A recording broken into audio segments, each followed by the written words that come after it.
आज ମୁଁ ଆପଣମାନଙ୍କୁ ତିଆରି କରି ଦେଖେଇବି ଓଡ଼ିଶା ଷ୍ଟାଇଲ୍ ଖାସ୍ତା ଗୁଲଗୁଲାର ରେସିପି। କରିବା ପ୍ରୋସେସ୍ ଏକଦମ ଇଜି। ଭାଙ୍ଗିକି ଦେଖଉଛି ଦେଖନ୍ତୁ କେତେ ବଢ଼ିଆ ଭାବରେ ଖାସ୍ତା ହେଇଛି। ସବୁ ଟିପ୍ସ ଆପଣମାନଙ୍କୁ ବତେଇଦେବି। ଆପଣମାନେ ନିଶ୍ଚିନ୍ତ ଭାବରେ ଘରେ ଥରେ ଟ୍ରାଏ କରନ୍ତୁ। ମୁଁ ସସ୍ମିତା ଆପଣମାନଙ୍କୁ ସ୍ୱାଗତ କରୁଛି ମୋର ୟୁଟ୍ୟୁବ୍ ଚ୍ୟାନେଲରେ। ଯଦି ଭିଡ଼ିଓଟି ଭଲ ଲାଗିବ ଭିଡ଼ିଓଟିକୁ ଲାଇକ୍ କରିଦେବେ, ଅନ୍ୟମାନଙ୍କ ସହିତ ସେୟାର କରିବାକୁ ଭୁଲିବେ ନାହିଁ। ଆଉ ଆପଣମାନଙ୍କୁ ଗୋଟେ ଅନୁରୋଧ ରହିଲା, ଆପଣମାନେ ମୋର ୟୁଟ୍ୟୁବ୍ ଚ୍ୟାନେଲକୁ ସବସ୍କ୍ରାଇବ୍ କରିଦେବେ।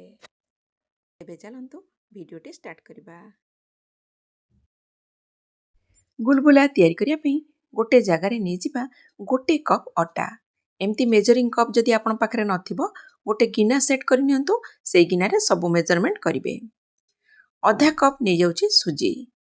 ମନେକର ଗୋଟେ ଗିନା ସେଟ୍ କଲେ ସେଇଥିରେ ଗୋଟେ ଗିନାରେ ଗୋଟେ କପ୍ ଯଦି ଅଟା ନେବେ ତାର ଅଧା ନେବେ ସୁଜି। ଏଥିରେ ପକାଇଦେବା ଗୋଟେ ବଡ଼ ଚାମଚ ପାନମହୁରି। ଯଦି ଛୋଟ ଟି ସ୍ପୁନ୍ ପକାଇବେ ତାହେଲେ 2 ଚାମଚ ପକାଇବେ। ଏଠି 1 ଟେବୁଲ ସ୍ପୁନ୍ ମୁଁ ପକାଇଛି। 1/4 ଟି ସ୍ପୁନ୍ ପକାଇଦେଲି ବେକିଂ ସୋଡ଼ା। ସୋଡ଼ାଟାକୁ ହାତରେ ଟିକେ ଭାଙ୍ଗିଦେଲେ ସବୁ ଜାଗାରେ ଭଲ ଭାବରେ ମିଶିଯିବ। 4.5 ଟେବୁଲ ସ୍ପୁନ୍ ପକାଇ ଦେଉଛି ଚିନି। ମିଠା ଆପଣଙ୍କ ପସନ୍ଦ ହିସାବରେ କମ୍ ବେଶୀ ଆପଣ କରିପାରିବେ। ସ୍ୱାଦ ହିସାବରେ ଲୁଣ ପକାଇବା। 2 ବଡ଼ ଚାମଚ ରିଫାଇନ୍ ତେଲ ପକାଇ ନେବା। ରିଫାଇନ୍ ତେଲ ପକାଇବା ଦ୍ୱାରା ଏଟା ଟିକେ ଖାସ୍ତା ହେବ ଗୁଲଗୁଲାଟା। ତେଲଟାକୁ ଭଲ ଭାବରେ ମିଶାଇ ଦେବା। ମିଶାଇ ଦେଲା ପରେ ହାତରେ ମୁଠା କରିକି ଦେଖିବେ, ଯେମିତି ମାନେ ମୁଠା ହେଇପାରୁଥିବ, ବାଇଣ୍ଡିଂ ହେଇପାରୁଥିବ, ତାହେଲେ ଜାଣିବେ ଯେ ତେଲର ଏମାଉଣ୍ଟଟା ଠିକ୍ ଅଛି। ଭଲ ଭାବରେ ମିଶାଇ ଦେଲି। ମିଶାଇ ଦେଲା ପରେ ଦେଖନ୍ତୁ ମୁଁ ହାତରେ ଦେଖାଇ ଦେଉଛି, ଭଲ ଭାବରେ ଏମିତି ମୁଠା ହେଇଯାଉଛି। ଯଦି ଏମିତି ମୁଠା ହେଉନଥିବ, ବିଣ୍ଡାରେ ହେଉନଥିବ, ତାହେଲେ ଆଉ ଅଧା କି ଗୋଟେ ଚାମଚ ତେଲ ଆପଣ ଆଡ଼୍ କରିପାରିବେ। ଏଥିରେ ଅଳ୍ପ ଅଳ୍ପ ପାଣି ପକାଇବା। ଏଠି ମୁଁ ପାଖାପାଖି ଅଧା କପ୍ ପାଣି ପ୍ରଥମ ନେଇଛି, ତାକୁ ଭଲ ଭାବରେ ମିଶାଇ ଦେଉଛି ଆଗେ। ଅଧା କପ୍ ପାଣି ଦେଲା ପରେ ଆଉ 1/4 କପ୍ ପାଣି ମୁଁ ଆଡ଼୍ କରିଛି। ଏକା ସାଙ୍ଗରେ ପକାଇବେନି, ଅଳ୍ପ ଅଳ୍ପ ପାଣି ପକାଇକି ଏଟାକୁ ଗୋଳେଇବା।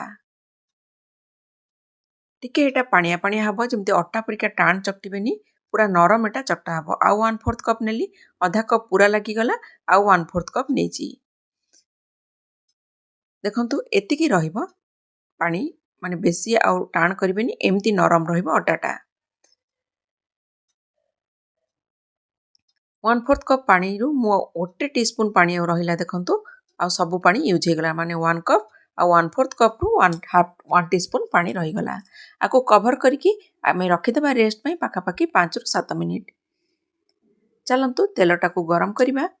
5ରୁ 7 ମିନିଟ୍ ହେଇଗଲାଣି। ତେଲଟାକୁ ହାଲକା ଗରମ କରିବା, ମନେ ରଖିବେ ବେଶୀ ଗରମ କରିବେନି, ନହେଲେ ଗୁଲଗୁଲାଟା କ'ଣ ହେବ ନା ସାଙ୍ଗେ ସାଙ୍ଗେ ଉପରୁ କଳା ହେଇଯିବ, ଭିତରଟା କଞ୍ଚା ରହିବ।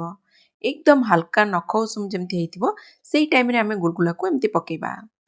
କାରଣ ଏଟା ଧୀରେ ଧୀରେ ହେବ ନା, ଭିତର ତକ ପୁରା ଫ୍ରାଏ ହେବ ଆଉ ଖାସ୍ତା ହେବ। ଏଇ ଟିପ୍ସକୁ ମନେ ରଖି କରନ୍ତୁ, ଦେଖିବେ ଆପଣଙ୍କର ଗୁଲଗୁଲା ଏକଦମ ପରଫେକ୍ଟ ହେବ। ଆଉ କରିବା ପ୍ରଣାଳୀ ଏକଦମ ଇଜି। ଯେତେବେଳେ ଚାହିଁଲେ କରିକି ପିଲାମାନଙ୍କୁ ଖାଇବାକୁ ଦେଇପାରିବେ। କିଏ ଗେଷ୍ଟ ଆସୁଛନ୍ତି ଯଦି ଆପଣ ଏଟା ବି କରିପାରିବେ।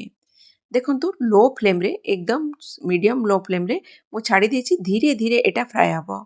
ହାଇ ଫ୍ଲେମ୍ ବିଲକୁଲ ଦେବେନି, ନହେଲେ ଗୁଲଗୁଲାଟା ପୁରା ଉପରୁ କଳା ପଡ଼ିକି ଭିତର କଞ୍ଚା ରହିବ। ଏଟାକୁ ଛାଡ଼ିଦେବା ହାଲକା ଗୋଲ୍ଡେନ୍ ବ୍ରାଉନ୍ ହେଲା ତ। ହାଲକା ଗୋଲ୍ଡେନ୍ ବ୍ରାଉନ୍ ହେଲା ପରେ ଆମେ ଓଲଟେଇବା। ତା ପୂର୍ବରୁ ବିଲକୁଲ ଖଡ଼ିକା ମାରିବେନି। ଯେମିତି ଦେଖିବେ ହାଲକା ହାଲକା ଗୋଲ୍ଡେନ୍ ବ୍ରାଉନ୍ ହେଇଯିବ, ତାପରେ ଆମେ ଆକୁ ଓଲଟେଇବା।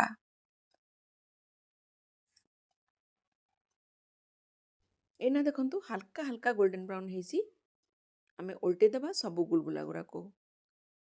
ସବୁ ଗୁଲଗୁଲା ଗୁଡ଼ାକୁ ଓଲଟେଇ ଦେଲା ପରେ ଆମେ ଆର ପଟଟା ବି ଯେମିତି ଭଲ ଭାବରେ ଫ୍ରାଏ ହେବ, ପୁଣି ଓଲଟେଇକି ଆଗ ପଟଟାକୁ ବି ଆଉ ଟିକେ ଭଲ ଭାବରେ ଫ୍ରାଏ କରିବା।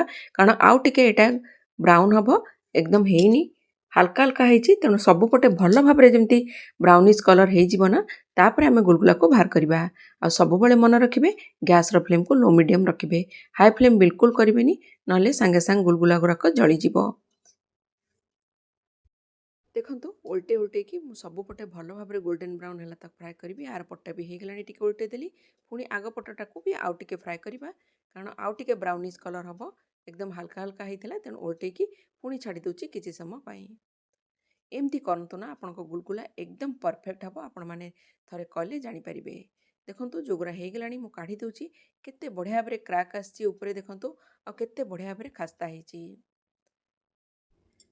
सब गुलगुला गुराक हे गेलानी बर्तमान सब जाक मु बाहर कर नउची गोटे प्लेट रे आ आपण मान को सर्व करके देखौची केते बढ़िया भाबरे गुलगुला फ्राई हेची। देखंतु गुलगुला ठंडा होला परे टिके मु भांगी की देखौची देखंतु भीतर केते बढ़िया भाबरे खास्ता हेची। एमती मार्केट परिका गुलगुला आपण घरे तयारी करि परिबे निश्चिंत भाबरे थरे ट्राई करंतु। आजिर भिडियोटी आपण मानको केमती लागिला जदि भल लागिला तेबे भिडियो को लाइक कर देबे अन्य मानक सहित शेयर करिया को भूलिबे नाही। तेबे रहुची पुणी देखा हबो गोटे नुआ भिडियो रे। जय